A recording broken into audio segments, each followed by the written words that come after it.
नमस्कार साथियों, कैसे हैं आप लोग? उम्मीद करते हैं बहुत ही अच्छे होंगे और अच्छे से तैयारी कर रहे होंगे। आज की क्लास में हम लोग एलटी ग्रेड हिंदी का प्रैक्टिस सेट नंबर 3 हल करेंगे। इस प्रैक्टिस सेट में 120 बहुत ही महत्वपूर्ण प्रश्नों का समावेश है। ये प्रश्न संपूर्ण पाठ्यक्रम पर आधारित हैं। तो चलिए शुरू करते हैं। पहला प्रश्न दिया है, रामानुजाचार्य ने किस दर्शन का प्रतिपादन किया? तो इसका उत्तर सही हो जाएगा ऑप्शन सी, विशिष्टाद्वैतवाद का। अगला प्रश्न दिया है, भाषा बहुत परिष्कृत और परिमार्जित न होने पर भी कबीर की उक्तियों में कहीं कहीं विलक्षण प्रभाव और चमत्कार है। प्रतिभा उनमें प्रखर थी, इसमें संदेह नहीं। पंक्तियों के लेखक हैं। इसका उत्तर सही हो जाएगा ऑप्शन डी, आचार्य रामचंद्र शुक्ल। अगला प्रश्न देखते हैं, अनुनासिक व्यंजन कौन से होते हैं? तो इसका उत्तर सही हो जाएगा ऑप्शन डी, वर्ग का पंचम अक्षर। अब देखते हैं अगला प्रश्न, रीतिकाल का समय था। इस प्रश्न का उत्तर सही हो जाएगा ऑप्शन बी, 1700 से 1900 विक्रम संवत तक। अगला प्रश्न दिया है, हिंदी साहित्य का पहला इतिहास लिखा गया था। इस प्रश्न का उत्तर सही हो जाएगा ऑप्शन सी, फ्रेंच भाषा में। अगला प्रश्न दिया है, सम सुबरन सुख माकर सुगद नथोर सी अंग सखी कोमल कनक कठोर। इस उदाहरण में अलंकार है, तो इसका उत्तर सही होगा ऑप्शन डी, व्यतिरेक। अगला प्रश्न दिया है, सूची फर्स्ट एवं सूची सेकंड को सुमेलित कीजिए और नीचे दिए गए कोट में से सही विकल्प चुनिए। इधर दी है सूची फर्स्ट और यह है सूची सेकंड। इस प्रश्न का उत्तर सही होगा ऑप्शन सी, अ का तीसरा, आ का तीसरा, बा का चौथा, बा का चौथा हो जाएगा, सा का पहला, सा का पहला और दा का दूसरा, दा का हो जाएगा दूसरा। अब देखते हैं अगला प्रश्न, निम्नलिखित में से पुल्लिंग शब्द है। इस प्रश्न का उत्तर सही होगा ऑप्शन सी, वे। अगला प्रश्न दिया है, आत्मबोध किसकी रचना है? तो इसका उत्तर सही हो जाएगा ऑप्शन बी, गोरखनाथ की। अगला प्रश्न दिया है, निम्नलिखित पात्रों को संबंध काव्य ग्रंथों के साथ सुमेलित कीजिए। सूची फर्स्ट, सूची सेकंड। इस प्रश्न का उत्तर सही हो जाएगा ऑप्शन ए, पहले का दूसरा, पहले का दूसरा, बी का पांचवा, बी का पांचवा, सी का पहला, सी का पहला, डी का तीसरा, डी का हो जाएगा तीसरा। अब देखते हैं अगला प्रश्न, आदिकालीन रचनाओं का सही अनुक्रम कौन सा है? तो इसका उत्तर सही होगा ऑप्शन ए, भरतेश्वर बाहुली रास, स्थूलभद्र रास, नेमनाथ रास, संगीत रत्नाकर। अगला प्रश्न दिया है, इनमें से किस ग्रंथ में लिखा है कि अग्नि परीक्षा के बाद सीता जैन धर्म में दीक्षित हो जाती हैं? तो इसका उत्तर सही हो जाएगा ऑप्शन डी, पौम चरु। अगला प्रश्न देखते हैं, निम्नलिखित को सुमेलित कीजिए तथा नीचे दिए गए कूट द्वारा सही उत्तर चुनिए। इसका उत्तर सही हो जाएगा ऑप्शन डी, ए का तीसरा, ए का तीसरा, बी का चौथा, बी का चौथा, सी का दूसरा, सी का दूसरा और डी का पहला, डी का पहला। अब देखते हैं अगला प्रश्न, शब्द रचना में किसका योगदान नहीं है? तो इसका उत्तर सही होगा ऑप्शन बी, पद। अगला प्रश्न दिया है, करण कारक किस वाक्य में है? तो इसका उत्तर सही होगा ऑप्शन बी, वह कलम से लिखता है। अगला प्रश्न देखते हैं, निर्गुणिया संतों की काव्य सर्जना सर्वाधिक आधारित दिखती है। तो इसका उत्तर सही हो जाएगा ऑप्शन बी, नाथों की रचनाओं पर। अगला प्रश्न दिया है, अरथ न धर्म न काम रुचि गत न चाहो निर्वाण जन्म जन्म रत राम पद यह वरदान न आन। रामचरितमानस में यह आकांक्षा निम्नलिखित में से किसकी है? तो इसका उत्तर सही होगा ऑप्शन ए, भरत की। अगला प्रश्न दिया है, कतर ब्योत में कौन सा समास है, तो इसका उत्तर सही हो जाएगा ऑप्शन ए द्वंद्व समास। अगला प्रश्न देखते हैं।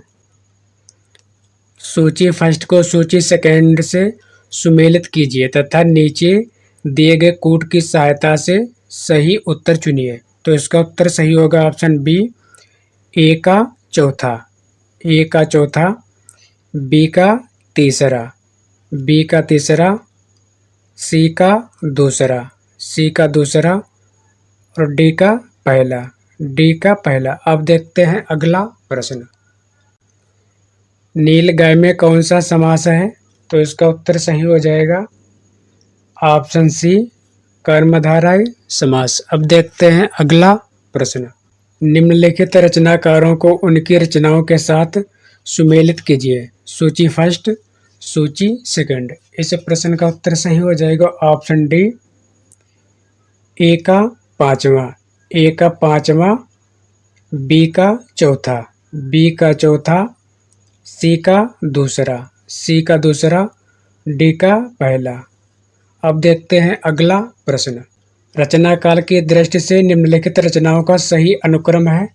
तो इसका उत्तर सही हो जाएगा ऑप्शन डी ललित ललाम, शिवराज भूषण, पद्माभरण, नव रस तरंग। अगला प्रश्न देखते हैं।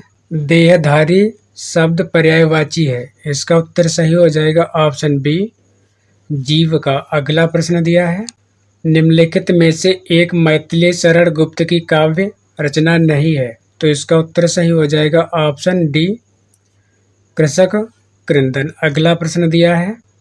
आत्मजयी किसकी रचना है? तो इसका उत्तर सही हो जाएगा ऑप्शन सी कुंवर नारायण। अगला प्रश्न देखते हैं।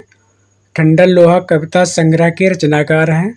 तो इसका उत्तर सही हो जाएगा ऑप्शन ए धर्मवीर भारती। अगला प्रश्न देखते हैं। अभिज्ञ शब्द का विलोम है। इसका उत्तर सही होगा ऑप्शन सी अनभिज्ञ। अगला प्रश्न दिया है। सुरेंद्र वर्मा के नाटकों का सही अनुक्रम है। तो इसका उत्तर सही हो जाएगा ऑप्शन सी द्रौपदी, आठवां सर्ग, एक दूनी एक, रतिका कंगन। अगला प्रश्न देखते हैं। निम्नलिखित में से किस एकांकी में संयुक्त परिवार की समस्या को उठाया गया है? तो इसका उत्तर सही हो जाएगा ऑप्शन सी सूखी डाली। अगला प्रश्न देखते हैं। करुण के रस राजत्व की प्रतिष्ठापन किस ग्रंथ द्वारा की गई है? तो इसका उत्तर सही हो जाएगा ऑप्शन बी उत्तरराम चरितम। अगला प्रश्न।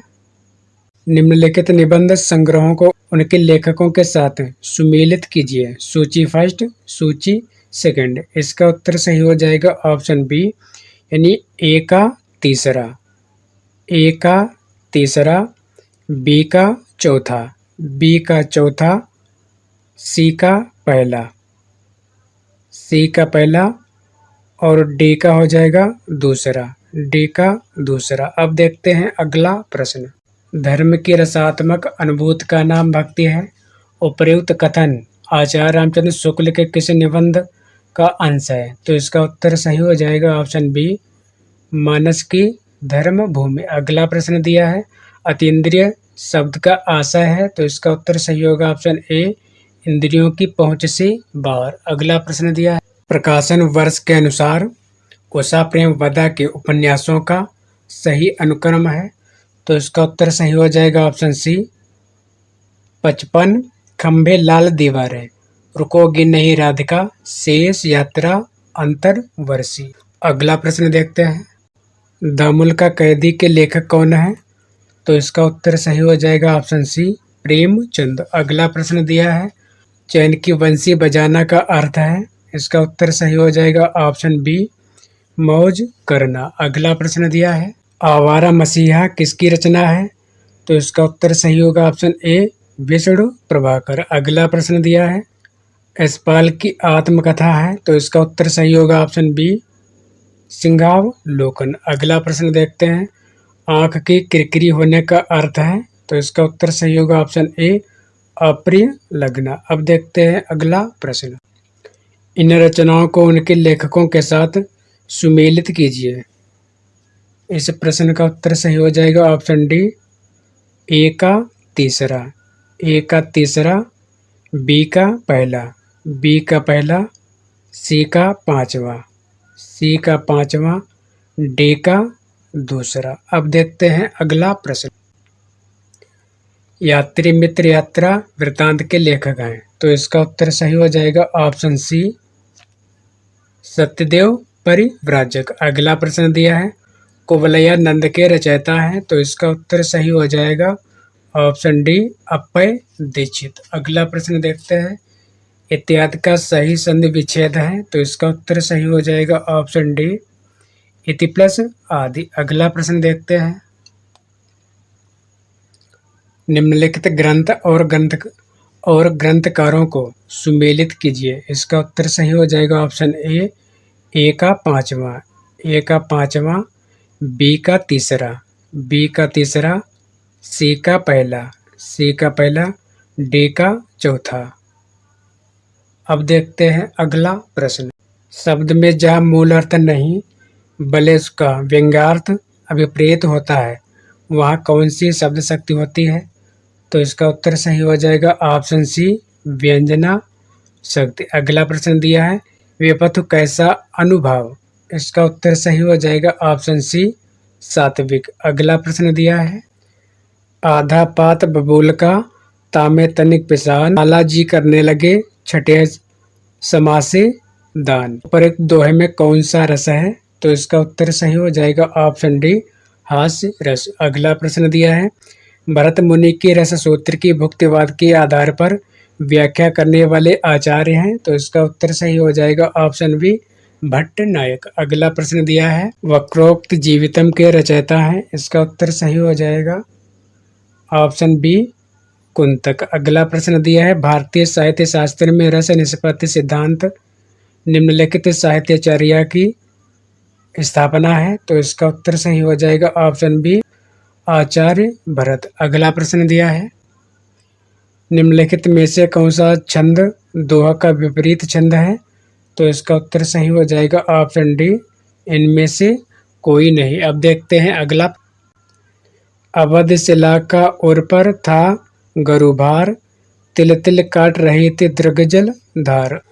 इस उदाहरण में प्रयुक्त छंद है, तो इसका उत्तर सही हो जाएगा ऑप्शन सी बरवय। अगला प्रश्न दिया है अजो तरियो ना ही रहियो श्रुति सेवत एक रंग में अलंकार है, तो इसका उत्तर सही होगा ऑप्शन ए श्लेष अलंकार। अगला प्रश्न देखते हैं किसी युक्ति से समर्थित की गई बात में कौन सा अलंकार होता है? तो इसका उत्तर सही होगा ऑप्शन डी काव्य लिंग। अगला प्रश्न देखते हैं जन्म सिंधु पुण्य बंधु विष दिन मलिन सकलंक सियमुख समता पाव किम चंद बापुरो रंक।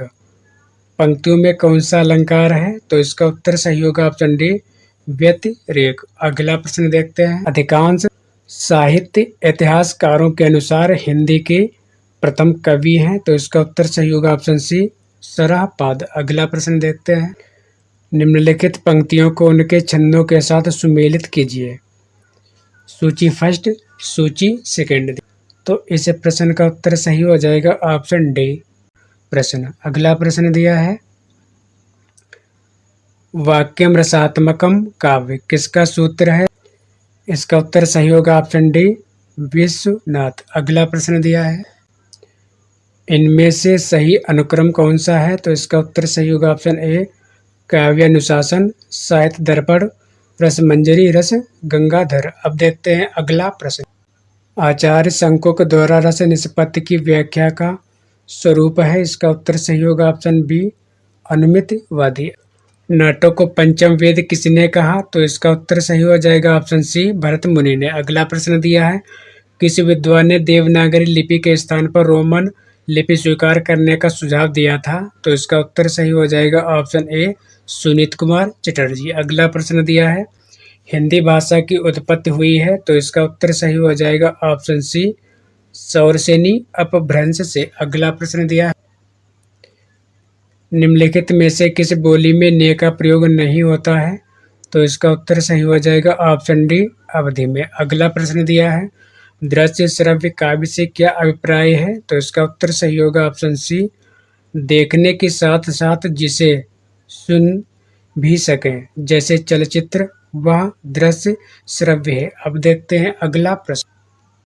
इनमें से कौन सा कवि अभिनव जयदेव की उपाधि से विभूषित है? तो इसका उत्तर सही हो जाएगा ऑप्शन ए विद्यापति। अगला प्रश्न दिया है अपभ्रंश भाषाओं का विकास हुआ है, तो इसका उत्तर सही होगा ऑप्शन डी प्राकृत भाषाओं से। अगला प्रश्न दिया है कुमायूनी भाषा भाषी क्षेत्र है, इसका उत्तर सही होगा ऑप्शन बी रानीखेत नैनीताल। अगला प्रश्न अवधी भाषा की शब्दावली है, तो इसका उत्तर सही होगा ऑप्शन सी तद्भव बहुला है। अब देखते हैं अगला प्रश्न, सुमेलित कीजिए, इसका उत्तर सही हो जाएगा ऑप्शन सी ए का तीसरा, ए का तीसरा, बी का चौथा, बी का चौथा, सी का पहला, सी का पहला, डी का दूसरा, डी का दूसरा।